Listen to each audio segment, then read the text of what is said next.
नमस्कार, मैं दीपाली गहलोत और आप देख रहे हैं द न्यूज़ 15। आपको बता दें कि इस वक्त की बड़ी खबर ये है कि हलाल प्रोडक्ट्स को लेकर किस तरीके से बवाल मचा हुआ है। उसी के साथ देखा जाए तो हलाल के सर्टिफिकेट को लेकर भी यूपी सरकार को यानी कि योगी आदित्यनाथ की सरकार को विपक्ष पार्टी घेरती नजर आ रही है। ये मामला है हलाल को लेके। उसी के साथ हम आपको बताएंगे कि हलाल आखिर में है क्या। आपको बता दें कि उत्तर प्रदेश में हलाल सर्टिफिकेट मामले पर मुख्यमंत्री योगी आदित्यनाथ पूरी तरह से गंभीर रूप से काम करते नजर आ रहे हैं। खूबी यह है कि छापेमारी शुरू हो गई है। भारतीय जनता युवा मोर्चा के पदाधिकारी शैलेंद्र कुमार शर्मा की शिकायत पर एफआईआर दर्ज कर दी गई है। आरोप है कि कुछ कंपनियां खास समुदाय की बिक्री के लिए आखिरकार हलाल प्रोडक्ट्स का यूज करती नजर आ रही है और हलाल के सर्टिफिकेट का भी इस्तेमाल कर रही है। उसी के साथ योगी आदित्यनाथ सरकार ने हलाल सर्टिफिकेट वाले प्रोडक्ट्स को पूरी तरह से बंद करने का ऐलान कर दिया है। उन्होंने आदेश दिया है कि अब हलाल सर्टिफिकेट वाले प्रोडक्ट्स नहीं बेचे जाएंगे। उसी के साथ आपको बता दें कि इसके बाद से ही बहस चालू हो गई है और उसी के साथ क्या खाने को लेकर भी अब ये बयानबाजी चालू करती जाएगी। इसको लेकर विपक्ष पार्टी किस तरीके से योगी आदित्यनाथ को यानी कि बीजेपी सरकार पर कहीं ना कहीं निशाना साधती नजर आ रही है। हलाल प्रोडक्ट्स को लेकर किस तरीके से बवाल मचा हुआ है। वहीं आपको बता दें 55 से 56 सर्टिफिकेट देता कौन है, इसको लेकर बात की गई। क्यों आदित्य योगीनाथ ने सरकार को लेकर प्रोडक्ट्स बंद कर दिए, इस पर बात हुई।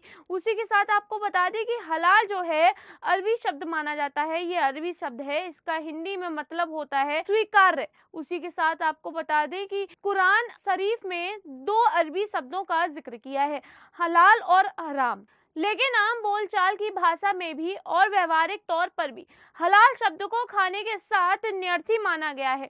उसी के साथ बता दें यानी कि हलाल की परिभाषा इस्तेमाल करने को लेकर इस्लाम में मुताबिक क्या खाना चाहिए और क्या नहीं खाना चाहिए, इसको लेकर भी बात की जाती है। आखिरकार हलाल करने के लिए किस तरीके से मुसलमानों की तरफ से किस तरीके से जानवरों को ऐसे जिंदा ही उनकी गर्दन पर चाकू रखकर मारा जाता है।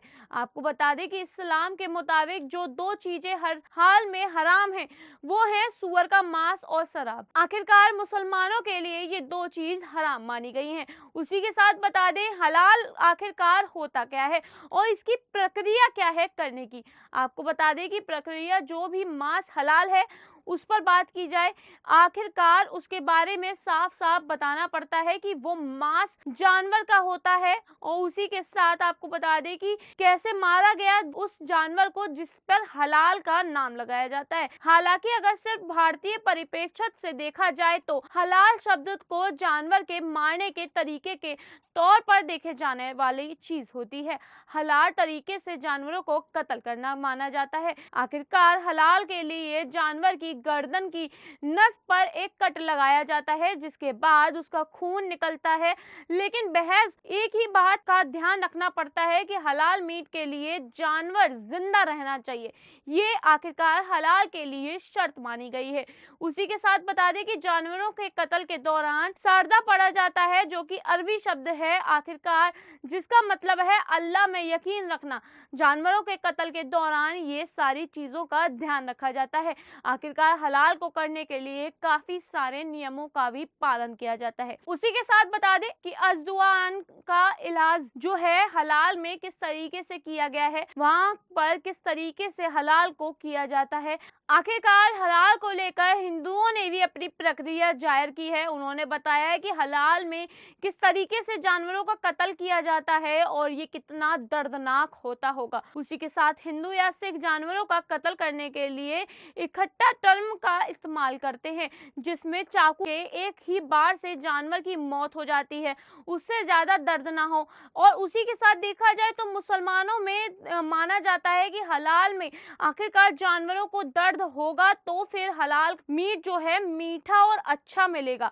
लेकिन उसमें खून नहीं होना चाहिए, ये पहली शर्त रखी गई है। और उसी के साथ देखा जाए तो उसकी गर्दन की एक नस को काट के सारा ही खून बहा दिया जाता है और जानवर को जिंदा रखने की शर्त को बरकरार रखा जाता है। लिहाजा जानवर की गर्दन पर जो कट लगाया जाता है उसे धीरे धीरे उसके पूरा खून बाहर निकल जाता है और इस दौरान जानवर तड़प तड़प कर दम तोड़ देता है। वहीं एक ही झटके में किस तरीके से हिंदुओं में या फिर सिख में आखिरकार इस मांस को काटा जाता है, क्योंकि जानवर को ज्यादा दर्द ना हो। उसी के साथ आपको बता दें कि ये सारा मामला जो है हलाल को लेकर इसलिए बैन लगाया गया है क्योंकि जानवरों की जो मौत है वाकई में बहुत दर्दनाक तरीके से की जाती है। और योगी आदित्यनाथ सरकार राम की भक्त है। आपको बता दें कि विपक्ष पार्टी भी इस बात पर घेर रही है कि आखिरकार जो चुनावी माहौल है इसमें देखा जाए तो योगी आदित्यनाथ बीजेपी को बढ़ाने के लिए हिंदुओं के वोटों के लिए ऐसा करता नजर आ रहे हैं। लेकिन कुछ लोगों का कहना यह भी है कि बीजेपी सरकार के मुस्लिम वोट कटते नजर आएंगे, क्योंकि योगी आदित्यनाथ का ये बड़ा फैसला बीजेपी सरकार को गिराता नजर आ सकता है। क्या वाकई में आपको लगता है कि हलाल को बैन करना गलत है? हलाल को बैन नहीं करना चाहिए? हलाल में किस तरीके से जानवरों को दर्दनाक मौत दी जाती है, जिसको लेकर योगी आदित्यनाथ ने ये बड़ा कदम उठाया है। तो क्या आपको भी लगता है कि ये योगी आदित्यनाथ यानी कि यूपी सरकार का ये जो बड़ा कदम है हलाल को बैन करने का, ये गलत है? आपको जो लगता है हमें कमेंट सेक्शन में जरूर बताइए। ऐसी अपडेट्स के लिए देखते रहिए द न्यूज़ 15। धन्यवाद।